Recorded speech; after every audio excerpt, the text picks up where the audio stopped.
திருச்சி பாரதிதாசன் பல்கலைக்கழக பட்டமளிப்பு விழாவில் தமிழக முதல்வர் ஸ்டாலினுக்கு பாரத பிரதமர் நரேந்திர மோடி பதிலடி கொடுத்த சம்பவம் அரங்கேறியிருக்கிறது.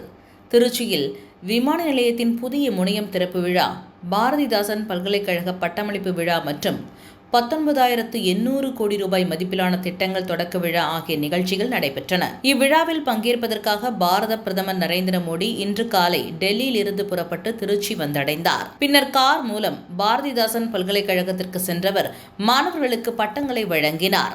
இந்நிகழ்ச்சியில் முதலில் பேசிய தமிழக முதல்வர் ஸ்டாலின், பிரதமருக்கு புத்தாண்டு வாழ்த்துக்கள் என்று கூறி தனது உரையை தொடங்கினார். தொடர்ந்து அவர் பேசுகையில், இன்னார்தான் படிக்க வேண்டும் என்கிற நிலையை மாற்றி அனைவரும் படிக்க வேண்டும் என்று நிலைநாட்டியது திமுக அரசுதான்.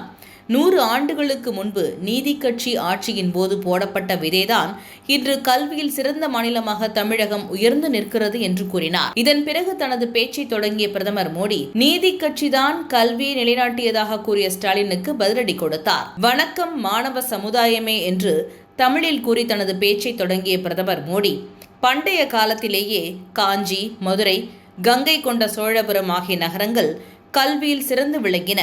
20ஆம் நூற்றாண்டின் தொடக்கத்திலேயே காந்தி, அண்ணாமலை செட்டியார் பல்கலைக்கழகங்கள் தொடங்கப்பட்டு விட்டன என்று கூறினார். அதாவது தமிழகத்தில் கல்வியை புகுத்தியது நீதி கட்சி அல்ல, 20ஆம் நூற்றாண்டிலேயே தமிழகத்தில் பல்கலைக்கழகங்கள் தொடங்கப்பட்டு விட்டன. மேலும் மதுரை, காஞ்சிபுரம், கங்கை கொண்ட சோழபுரம் உட்பட பல்வேறு நகரங்கள் பண்டைய காலத்திலேயே கல்வியில் சிறந்து விளங்கி இருக்கின்றன என்று கூறி ஸ்டாலினை நோஸ்கட் செய்திருக்கிறார்.